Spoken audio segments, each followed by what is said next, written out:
Bom, hoje eu tô aqui pra falar mais uma vez do mangá de Nagatoro-san, que pra quem não sabe, eu fiz um vídeo falando dos acontecimentos no mangá que eles tinham finalmente ficado juntos. O senpai se declarou pra Nagatoro e finalmente começaram a sair, que depois de muita zoação da Nagatoro, finalmente o senpai entendeu as intenções dela. Mas tem um porém, porque eles ainda não se beijaram. Só que isso aconteceu recentemente e eu tô aqui pra falar como foi. E eu vou deixar aí no card o vídeo que eu falei de todo o contexto de quando eles começaram a sair, caso você tenha perdido, beleza?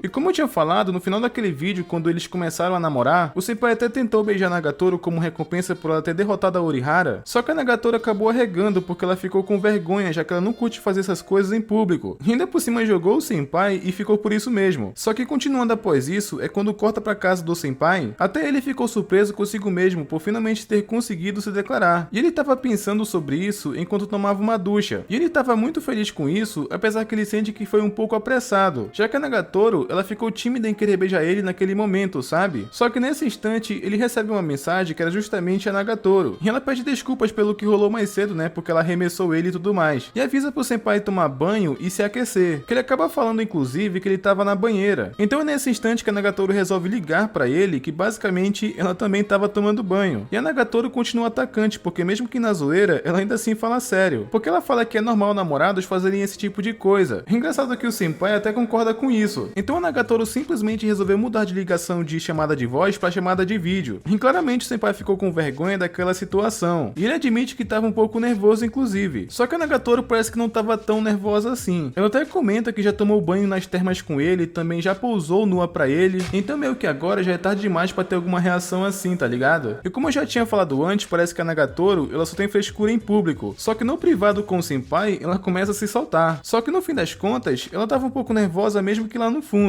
Só que não chega nem perto de como ela era antes, tá ligado? Ela até conta que não tem nada de errado com o que eles estão fazendo agora, afinal, eles já namoram. E os dois estão bem empolgados ainda quanto a isso. E o senpai começou a ficar mais calmo, mas tem um porém. Ele foi colocar o celular ali um pouco apoiado pra conversar melhor, só que sem querer acabou escorregando da mão dele. E o celular, ele ia cair na água, só que antes disso acontecer, ele desesperado tentou pegar ele no meio da água e até que conseguiu, mas ficou em um ângulo meio estranho. Que a Nagatoro, ela só ficou tipo, pode parar. Eu acho que a Nagatoro pensou que o senpai, ele tava sendo exibicionista, tá ligado? Ela até fala que não tava pronta pra algo assim do nada. E ficou chamando ele de pervertido e não acho que foi no sentido de zoeira. Coitado do senpai, porque foi totalmente sem querer. Só que ele nem chegou a mostrar nada, foi só a barriga dele. Mas por muito pouco não mostrou mais que isso, tá ligado? Só que no dia seguinte, depois que eles começaram a namorar, eles já estavam falando pros seus melhores amigos. Basicamente a Nagatoro, ela tava falando pras meninas e o senpai falando pra Sunomiya, que ela é praticamente a melhor amiga dele. Desde que ela foi introduzida na obra, é uma pessoa que ele conta pra tudo, além de ela ser só uma colega de clube de artes, tá ligado? E o legal dessas conversas é que elas acontecem ao mesmo tempo, então vai acontecer alguns paralelos nessa conversa. O engraçado é que a Nagatoro, ela fala que só resolveu sair com o senpai porque ele insistiu muito, ele praticamente implorou pra isso. E tanto a Sunomiya quanto as amigas da Nagatoro desejaram parabéns pra eles. Só que ambos começaram também a zoar eles, porque a Sunomiya, por exemplo, ela fala tipo que quem diria o fracassado do senpai arrumaria uma namorada. Olha a audácia desse filho da puta! E ao mesmo tempo, as amigas da Nagatoro falaram, quem diria que ela, que nunca teve interesse em homem ou era só focada no judô, iria namorar com um otaku tímido como o senpai. Engraçado é que a Sunomiya, ela gosta tanto do senpai no sentido de se importar com ele, que ela até chorou ao saber que ele estava namorando. E engraçado é que tanto a Sakura quanto a Gamo já estavam falando pra Yoshi dar o melhor dela também, tipo como se elas estivessem falando, agora é você que tem que desencalhar. O que isso é meio estranho, porque a Gamo é solteira, não tem moral nenhuma de zoar ela. Já a Sakura dá até pra relevar porque ela é meio rodada, ela sai com vários caras e não curte namorar, só que elas queriam saber do que realmente importa, se eles tiveram algum avanço além de namorar, quer saber se finalmente rolou o beijo. E o senpai não queria falar muito sobre isso porque ele tem vergonha de falar sobre abertamente, que a Sunomiya até pergunta se ele tá se revelando contra ela, que o senpai até fala tipo, como assim se revelar, não é como se eu fosse seu filho. Então ao invés disso, ela pensou que o senpai foi pros finalmente com a Nagatoro, já que ela pensou que poderia ser algo tão avançado que o senpai não poderia comentar, tá ligado? Mas claramente ele nega, e a Nagatoro, ela também contou o que rolou pras meninas. Depois que o Naoto se declarou, o senpai até entrou no clima, que elas já pensaram que tinha finalmente rolado. Mas quando elas escutaram a Nagatoro dizer um mais, elas já fizeram uma cara tipo, tá, e o que aconteceu? Então Nagatoro conta, né, que entrou em pânico e acabou arremessando o senpai, porque ela ficou muito nervosa com a situação, tá ligado? Que a Gamo fala que entende que não é como se fosse fácil pra ela como é pra Sakura. Ela até zoa a própria amiga chamando ela de rodada indiretamente. Só que elas apoiam a Nagatoro e falam que na próxima vai dar tudo certo. Então não era pra ficar tão pilhada animada com isso. Só que tinha acabado o intervalo e ia começar as atividades do clube. E a Sunomiya também fez o mesmo pro senpai. Manter a cabeça erguida que na próxima vai dar certo, porque ela estaria torcendo por ele. Eu acho muito legal essa personagem que de longe é a melhor do mangá. Só que depois que a Nagatoro ela treina no judô, que inclusive foi contra a Orihara, é quando vamos pro vestiário feminino. E essa parte é engraçada porque mostra como a Gamo realmente é arrombada. Ela mais cedo tava zoando a Sakura porque ela é rodada, e no vestiário feminino ela contou pra Orihara sobre a Nagatoro, que ela tava preocupada com o beijo. Ela contou que a Nagatoro falou mais cedo e ainda por cima aumentou um pouquinho a mentira, como se o senpai fosse uma espécie de garanhão e a Nagatoro tivesse regado. Se a Gamo faz isso com as amigas, imagina o que ela faz com quem ela odeia. E ainda tinha outra garota na sala que ela é meio feminazi. Ela fala pra parar de espalhar cheiro de homem naquele lugar, tá ligado? Só que a Orihara, ela é muito gente boa e só queria saber o que rolou depois disso. E a Nagatoro, ela só conta que foi isso que rolou até o momento. Então ela tava esperando o senpai dar o primeiro passo, sendo que nem faz muito sentido, porque o senpai deu sim o primeiro passo. Foi ela basicamente que carregou, tá ligado? Talvez a Nagatoro pensasse que ia esperar uma outra oportunidade pra ver se ele ia tentar de novo, aí sim, quem sabe finalmente acontecer. Só que a Orihara fala que ficou um pouco surpresa com a Nagatoro, porque ela é uma garota que não entende muito de amar alguém ou beijar. Só que ela sempre viu a Nagatoro como alguém que ataca ao invés de esperar. E eu até que concordo, porque depois de tudo que ela fez, ser meio passiva agora não faz o menor sentido. Isso que a Orihara falou meio que deu um estalo na cabeça da Nagatoro, como se ela estivesse falando, realmente, você tem razão. E o senpai também tava pensando que ele tá esperando rolar um clima. Só que agora, é a Nagatoro que tava motivada. E depois que ela conversou sobre isso com a Orihara, ela foi tomar banho no banheiro feminino e parecia estar muito determinada. E depois disso, ela foi na sala do clube do senpai e pergunta se tinha um tempo livre depois que ele saísse. E essa parte, ela foi engraçada porque o senpai fala que sim, só que com a Sunomiya de fundo, como se ela estivesse falando: aí sim, senpai, boa sorte. E depois que a Nagatoro fala isso, mostra alguns minutos antes dela chegar na sala do clube. Ela tinha saído do treino com as meninas, elas estavam a fim de sair pra relaxar. Então elas começaram a fazer planos pra ir pro karaokê. Então é quando pergunta se a Nagatoro ia com elas, e ela fala que hoje não, porque ela ia sair pra ver o senpai. E se despede delas e fala que saiam na próxima. E parece que as amigas da Nagatoro estavam realmente empolgadas com a situação dela. A Orihara foi bem legal com ela, incentivando que daria tudo certo, sabe? Então é quando chegamos no presente momento, que ela chegando na sala do clube e perguntando se ele tinha algum tempo depois. E ele fala que com certeza ele tem, só que ele ainda precisava terminar algumas coisas e pede pra ela esperar. E pra Nagatoro tava suave, porque enquanto ela esperava, ela fala que vai planejando o que eles vão fazer depois que saírem. E o Naoto, que é o senpai, né, ele percebe que a Nagatoro, ela tá bem motivada. E ele não faz ideia que ela tá querendo sair pra beijar ele, tá ligado? Só que ela quer ir primeiro pra um canto mais reservado. Ele até pensa inclusive na mesma coisa, que ele vai tomar a iniciativa, só que agora ele quer deixar as coisas desenrolar. E pelo que parece, ele ia primeiro deixar rolar um clima pra poder pensar nessa questão. Só que o senpai terminou o desenho que ele queria fazer e já tava de saída. E a Nagatoro no começo, ela tinha um pouco de ciúmes da Sunomiya, só que com o passar do tempo parece que ela ficou mais de boa. Parece inclusive que ela ficou mais amigável com ela. Ela ainda não curte tanto a Sana, que é a presidente, pelo jeitão dela, sabe, de ser meio exibicionista. Mas enfim, depois disso, a Nagatoro chamou o senpai pra ir numa praça, que é subindo uma montanha ali perto, que ela fala que nunca foi ali antes. E o senpai também fala que não, então era um ótimo lugar pra eles conhecerem juntos. Então a Nagatoro chamou o senpai pra ir, que ele topa. E no caminho a Nagatoro só vai falando que hoje ela vai assumir a liderança, como se ela mandasse na relação, tá ligado? Engraçado é que o senpai só foi passivo e fala que tava ansioso por isso. E apesar que não parecia tanto, o senpai também tava motivado pra dar uns beijos. E ele pensou que por ser um lugar mais afastado, talvez nem tivesse tanta gente, então eles poderiam aproveitar. E a Nagatoro também tava com as mesmas intenções. E os dois estavam só pensando no beijo, não estavam falando diretamente, tá ligado? Só que quando eles chegam nessa praça, na verdade, ela é muito movimentada. Tinha gente fazendo caminhada e conversando, então tava lotado. Que o humor da Nagatoro meio que mudou na hora, porque aquele parque tava mais parecendo um parque esportivo, já que tinha um monte de pessoas ali caminhando, o que acabou arruinando os planos dela, porque ela queria ficar sozinha com o senpai. Então devido a isso, ela meio que deu uma desculpa que chamou ele ali pra caminhar, pra não ficar muito na cara as intenções que ela tinha, sabe? Então ela chamou o senpai pra correr um pouco, mas ela fala que era só aquecimento. E depois que ela fez isso, ela chamou o senpai pra ir no santuário, que ela fala que é um que fica perto da escola deles. O que ela pensa que dificilmente teria alguém lá, porque é santuário pequeno. E como ele é meio afastado, então tava safe. E nisso, enquanto eles vão caminhando, eles vão pensando a mesma coisa, que é sobre o beijo. Que no momento que eles ficassem sozinhos, seria Vral. Só de pensar nessa situação, a Nagatoro ficou muito empolgada. E arrastou o senpai pra ir logo naquele lugar. Só que pro azar deles, o santuário também tinha gente. Parece que vai ter um festival de verão e estava organizando as coisas, sabe? Então mais uma vez o plano da Nagatoro foi de Vasco. Então já que eles estavam ali, por que não fazer um pedido no templo, né? E eles têm o costume de jogar uma moeda pra fazer isso. Então como a Nagatoro começou a mexer na bolsa pra procurar uma moeda, ela tinha notado que esqueceu o celular. Então ela acha que deixou na sala do clube e podia voltar pra pegar. Ela até pede desculpas pro senpai pelo contratempo, porque ela precisava voltar pra pegar, e fala que viria ele mais tarde, só que o senpai resolveu ir com ela buscar o celular, o que claramente Nagatoro ficou feliz porque ela tava com um pouco de vergonha de chamar ele pra ir junto. Então, como ele se ofereceu pra ir junto, foi bem legal. Ela até comenta no caminho que as coisas não saíram como planejado, só que o senpai fala que tá tudo bem porque ele foi em vários lugares diferentes com ela, então só por isso já valeu a pena. Porque Nagatoro ficou muito feliz em ouvir isso, então eles vão caminhando na rua bem suave, e chegaram até a sala do clube e realmente o celular do Nagatoro tava lá. Ela tinha deixado bem em cima do sofá, mas como o senpai tava meio cansado, ele correu ali na praça com a Nagatoro, né? Então ele pediu pra fazer uma pequena pausa. Então Nagatoro até concordou e aproveitou o passeio de sempre. Ela começou a zoar o senpai perguntando se ele tava pensando em alguma coisa, até porque convenhamos, ele falou pra esperar ali enquanto ele tava sozinho com ela. E o senpai fala que é uma pausa normal, não tem nada de obsceno nisso. E a Nagatoro, vendo que ele tava pegando corda, e aproveitou pra zoar ele ainda mais, até porque essa atitude dele só prova que ele tava assim pensando nisso. Então é quando ela comenta que já faz algum tempo que eles não ficam sozinhos juntos, desde a última vez que ela esteve ali bulinando ele, que eu até achei engraçado que o senpai, ele sente um pouco de nostalgia dessa situação. O senpai realmente é fé nas malucas, tá ligado? Então Nagatoro comenta que era legal ficar observando ele, que era bem divertido, e o senpai comenta que não é um animal de zoológico pra ficar sendo observado. Então é quando Nagatoro pergunta pro senpai se ele não se sente solitário desde que ela parou de ir ali, e o senpai fala que sim, mas ele sabe que ele é ocupado agora com o clube de judô, então tava tudo bem. Não é como se ele tivesse pedindo pra ela ir ali ou alguma coisa assim. Então é quando Nagatoro, ela dá uma de atacante do Bluelock. Ela fala que o senpai tava muito longe e era pra sentar perto dela, assim eles poderiam conversar melhor, tá ligado? O que isso basicamente confirma o que eu falei, porque a Nagatoro, ela é meio tímida quando tá em público, mas quando tá sozinha com o senpai, a garota se solta completamente. Então é quando o senpai fez isso, né, ele sentou perto dela, mas ele ficou meio afastado. O que eu até achei engraçado, a cara que a Nagatoro fez naquele momento. Parecia até a mesma expressão que ela faz quando fica com ciúmes, tá ligado? Só que ela fala pra ele não sentar tão longe, porque isso faz parecer que eles são estranhos. E ela até faz um leve drama e pergunta se eles são estranhos. E o senpai fala que claramente não, até porque eles estão saindo. Então Nagatoro pergunta se eles são amantes, que o senpai claramente confirma. Então isso deixou o senpai mais à vontade e ele sentou mais perto da Nagatoro. Só que ele ficou meio preocupado se ele não sentou perto demais e deixar ela desconfortável, sei lá. Ele começou até a pensar em como puxar assunto. Só que ele também começou a pensar no beijo, tá ligado? Que a Nagatoro até pergunta, né, no que ele tá pensando. E o senpai, ele até ia falar sobre o beijo, só que ele ficou com medo da Nagatoro regar de novo. O que acabou deixando ela mais séria é que ela foi direta e pergunta basicamente se o senpai, ele queria beijar. O engraçado é que nesse instante a Nagatoro faz meio que uma cara de tímida que nem parece que ela é meio sus, tá ligado? Só que o senpai ficou meio nervoso, mas ele não podia regar agora. Então é quando ele vai pra cima da Nagatoro que finalmente acontece, eles acabam se beijando. E com direito até a painel colorido. E depois que eles se beijaram, meio que ficou um silêncio entre os dois. Acho que ainda estavam nervosos com a situação. Tanto que eles vão embora de mãos dadas, só que sem falar nada. Só que basicamente um dá um sorriso pro outro que mostra que finalmente estão felizes. Por finalmente estarem juntos e não só isso, né? Porque finalmente avançaram. E com o painel de continua, porque não vai achando que o mangá acabou não, tá? E tudo que eu falei nesse vídeo foi do capítulo 145 até o 148, que foi o tempo para desenvolver até finalmente rolar o beijo. E é como eu já tinha falado, eu tenho um certo carinho por essa obra pela importância que ela tem pro canal. Nagatoro-san foi o primeiro mangá / anime que viralizou aqui no canal. Então caso aconteça alguma coisa legal no futuro, eu faço vídeo de novo. Porque esse vídeo basicamente é que aconteceu nos atuais do mangá. E bora bater 4.000 likes nesse vídeo porque eu acho que ele merece, vai. E comenta aí atacante que é pra eu saber quem chegou até aqui e quem apoia mais vídeos de Nagatoro no futuro, beleza? E não esquece de conferir se vocês estão inscritos no canal com o sino ativado, que é pra não perder os próximos vídeos e até mais.